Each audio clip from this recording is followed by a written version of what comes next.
Hoy vamos a hacer geometría, muchachos, la parte de ángulos entre rectas paralelas, ¿ya? Vamos a ver la opción, esta opción un ratito. Primero vamos a hacer ángulo entre rectas paralelas, muchachos, pero vamos a ver un concepto básico rapidito nada más de la geometría, ¿no? Por ahí aparece, por ejemplo, rectas paralelas. Más adelante vamos a aplicar el teorema de Tales entre rectas paralelas. Hoy el tema es ángulo entre rectas paralelas, por eso los conceptos básicos.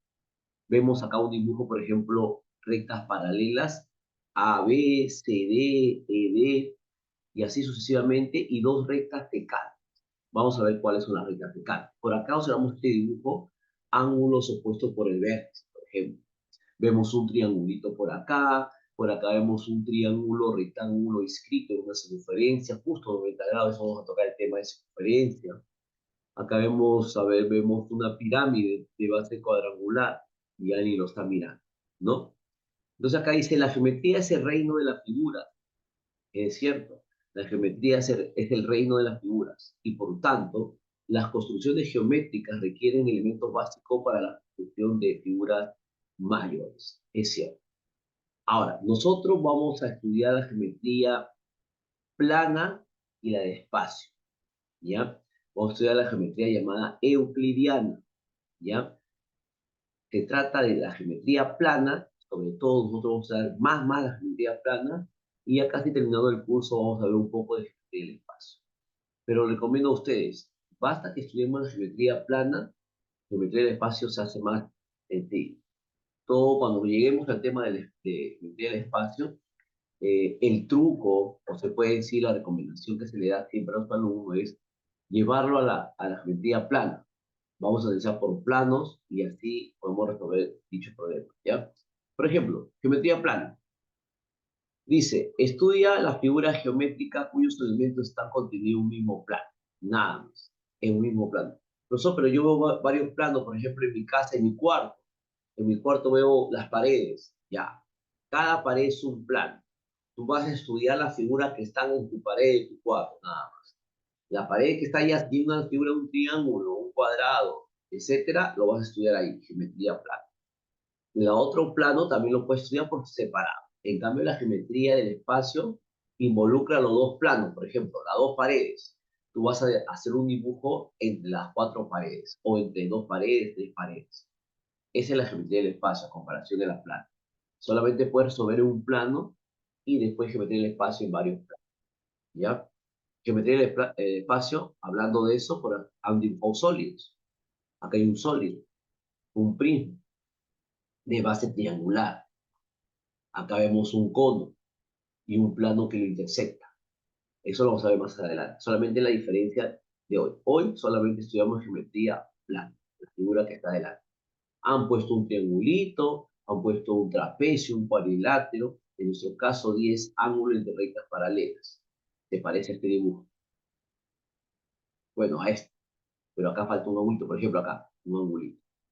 ¿Ya? Eso vamos a estudiar el día de hoy. Ahora, vamos a recordar qué es un punto, qué es una recta, qué es un plano. Un punto es la mínima porción de la parte de la geometría. Es el mínimo. Lo puedes tener como, por ejemplo, agarras tu lápiz, punta fina, le haces un puntito a tu hoja. Ese punto, a pesar, aunque no lo creas, ese punto es muy grande respecto a un punto. Pero es una idea. Por eso lo ponen así grande, ¿no? Por ejemplo, ahorita el puntero, imagina si ves el puntero de color rojo, ¿se lo ves? Si lo ves ahí, rojo, sería un punto, pero es un punto bien exagerado, porque el punto no tiene volumen, no tiene dimensión.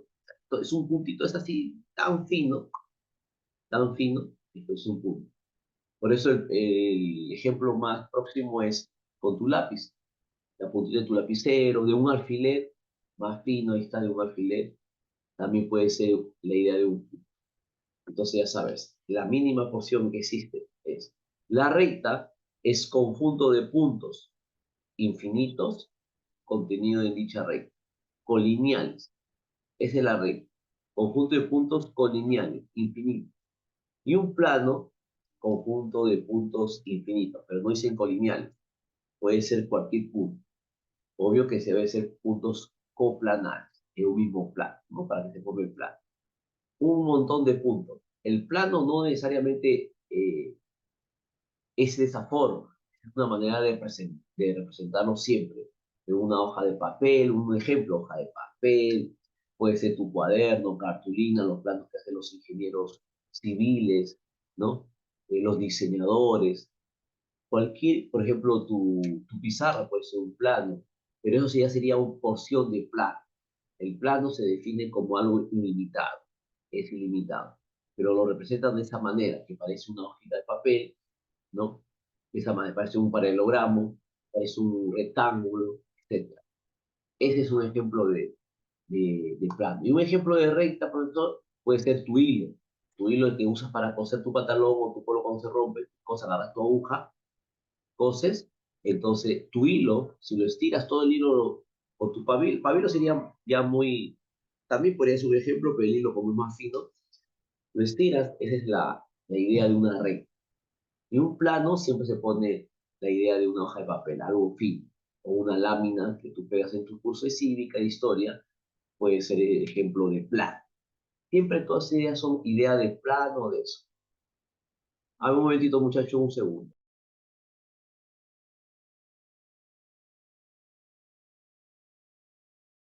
Continuamos, muchachos. Entonces decía, siempre, a ver,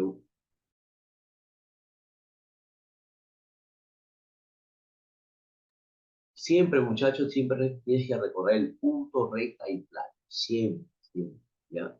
Porque son lo básico, siempre para geometría plana, ¿ya? Seguimos. Ahora, vamos a ver las posiciones relativas. Todo lo que estamos viendo ahorita, muchachos, solamente es una introducción, estamos recordando para ir en sí entre ángulos de rectas paralelas, que es lo que nos pide, por resolver problemas, ¿ya? Dice, posiciones relativas de dos rectas planas. Por ejemplo, tengo las rectas secantes. Las secantes, por ejemplo, estaban por acá. A ver si lo vimos. Por acá también hay rectas secantes, pero acá está la recta secante. Una recta secante, esta recta con esta de recta secante. Esta recta con esta recta secante. También son secantes.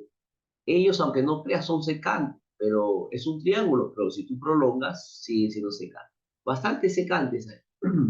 Entonces vamos a ver qué dice que son secantes. Esa es la idea.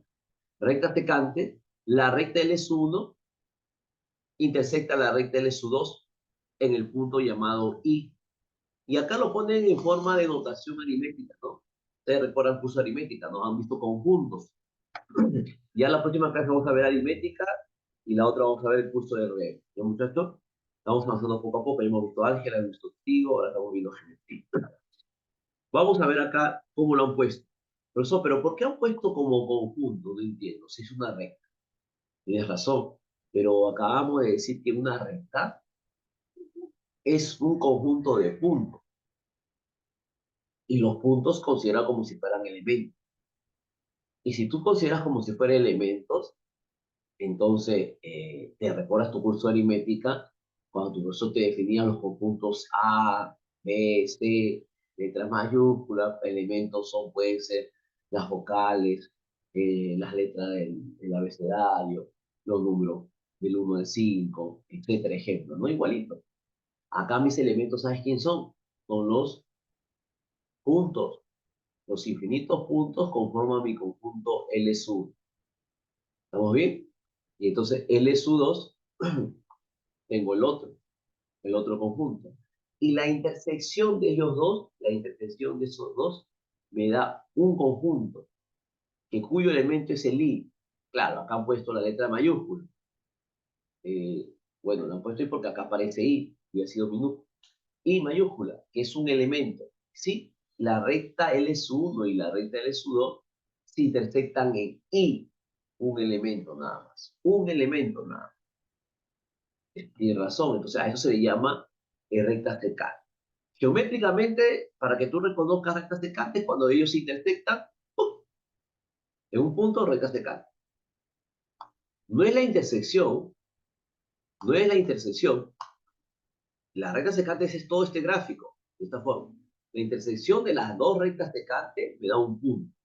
Entonces L1 y L2 son secantes. Lo que pasa es que si no me da un punto, no sería recta secante.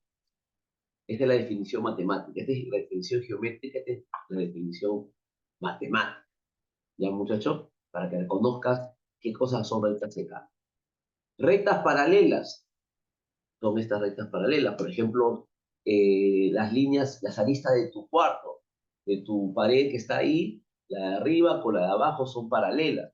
La vertical con la otra es paralela. La de tu sala, la de tu baño, la de tu cuaderno, agarras tu cuaderno y ves los bordes, son paralelos. ¿Estamos bien? La computadora, tu celular que estás mirando ahorita, la parte superior del monitor y de abajo son paralelos. También los que están acostados son rectas paralelas. Claro, en realidad si tú lo prolongas se van a intersectar porque a veces la construcción no es tan perfecta. El humano a veces falla en eso. Siempre hay un más menos en la construcción, pero es lo mínimo, ¿no? Pero son rectas paralelas. Y aunque no parezca, ante nuestros ojos son paralelas. A ver, yo veo estos, no veo que son paralelos. Veo que estos son paralelos. De repente por ahí uno de ustedes tiene una visión y dice, no, profe, está medio chuequito.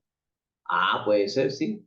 ¿Cómo te das cuenta que si de verdad está chueco, chueco, chueco, tú prolongas y si la prolongación, claro, tu prolongación también tiene que estar bien, porque si tú prolongas mal, vas a intersectarlo, lo vas a obligar que se intersecte. Pero si tú prolongas bien y ves que nunca se intersectan, ya. Pero si tú ves que ya se está inclinando, está mal tu dibujo. ¿Ya? Entonces te lee que L1 es paralela a L2. Y acá han puesto, es paralela a, se lee, mencionas la recta, el nombre que le han puesto a dicha recta, es paralela a, y mencionas la otra recta. Ahora pasamos a rectas perpendiculares. Ya hemos visto secantes, paralelas, ahora vemos rectas perpendiculares. Rectas perpendiculares son, por ejemplo, también el mismo ejemplo. Cuando tú, de tus cuadernos, la parte superior con la del costado se interceptan en una esquina, esas son perpendicularmente de tu cuaderno. Por ejemplo, un monitor también se intersecta la parte superior con el costado con la vertical perpendicularmente. Tu cuarto, tu sala, todo también perpendicular, el plano cartesiano. Son rectas perpendiculares. Es decir, que alfa es 90. Alfa es 90.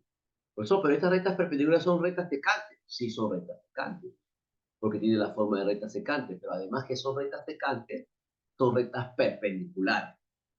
Ah, ya, profe. Entonces son dos. ¿Puede ser dos? Claro, dos pueden ser. Ahorita hago la pregunta. ¿Las rectas paralelas pueden ser perpendiculares? A ver, Marcelo, si me contestas, ¿las rectas paralelas pueden ser perpendiculares o no, hijo? O cualquiera que esté en la sala, a ver, si me pueden contestar. No, no son No lo son, muy perpendiculares. bien. No son, ¿no? No son, muy bien. Ahora pasamos a angulitos, profe, pero vamos a hacer ángulos de rectas paralelas, sí, pero vamos a hacer un ratito para que tengan la noción y ahorita llegamos. Es la figura geométrica formada por dos rayos y que tiene el mismo origen. Ese es un ángulo. Ese es un ángulo. Alfa. No es como en el curso de trigonometría, ¿no? El ángulo puede ser negativo, positivo. Acá no, acá es positivo, no, nada más. Se acabó. Vértice. Ellos son sus lados. ¿Cómo se lee? A o B el ángulo. A o B o A. Puedes leerlo así, al revés. A o B. Siempre el vértice lo vas a mencionar en el medio. Y su notación también es en el medio. ¿Ya? Siempre en el medio. A o B. Ángulo A o B o A, o el ángulo O, así a secas. Ángulo A, ángulo O, así como en el triángulo. Así tengo el ángulo A, pero es el vértice. No se confundía. ¿Es el vértice o es el ángulo? Claro, a veces ponen en la letra A y a uno abusa la anotación y dice ese es ángulo, ¿no? Es un vértice en realidad, el ángulo es A o B. Es una manera práctica. Medida del ángulo B, medida del ángulo B, es el alfa. Como siempre repito, una cosa es la medida, una cosa es el ángulo. ¿Ya? Clasificación de los ángulos. Tenemos ángulos agudos, ángulo recto. Agudo es cuando el ángulo se encuentra mayor que 0 y menor que 90. No lo toman los dos. Cuando es así, desigualdad estricta no toma. Cuando es mayor o igual, si lo toma, puede ser 0 o mayor. Acá dice que es mayor que 0 y menor que 90. O sea, no puede ser 90 ni 0. Puede ser 89.9 periódico puro, infinito, agrega así. No. Y ese sí puede ser, pero no puede ser 90. Ángulo recto sí es 90 y el único valor. No puede ser 80, nada. 90, 90. Ángulo obtuso es aquel cuya medida es mayor que 90 y menor que 180. Entonces los obtusos, profe, son 90.000000000000001. Sí, ese es obtuso ya. Basta que esté hasta de verdad, te voy a decir la verdad, muchacho, 90.0 es obtuso. Pero si lo vemos tipo físicamente o químicamente, ellos sí hacen diferencia a los decimales, ¿ya? Pero ya para asegurarte pones 90.00 y pones un 1. Y es un obtuso ya.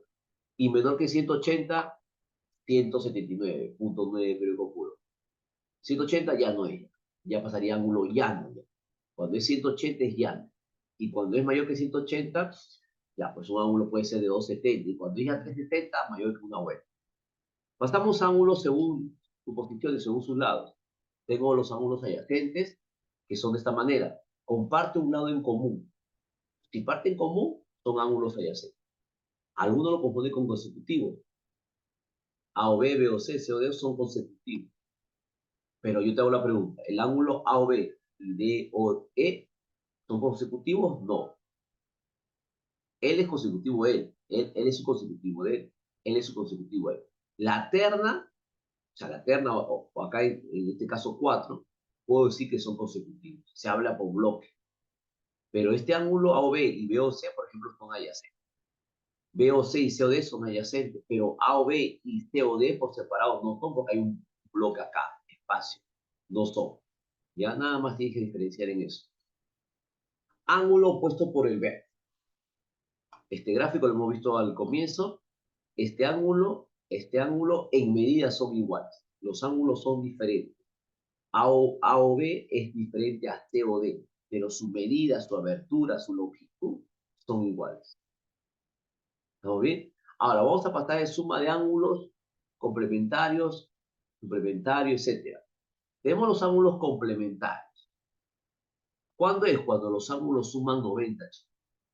Cuando los suman 90, se dice ángulos complementarios. Esta es la figura general. La que tú conoces más es esta que se pone de esta manera. La clásica. Ahí está.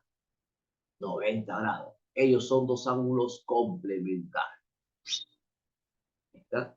Y por acá le pongo alfita, betita. Suma 90. Ellos son, es un clásico clásico. Se me va a cortar el tiempo, continuamos la otra sesión. ¿Sí?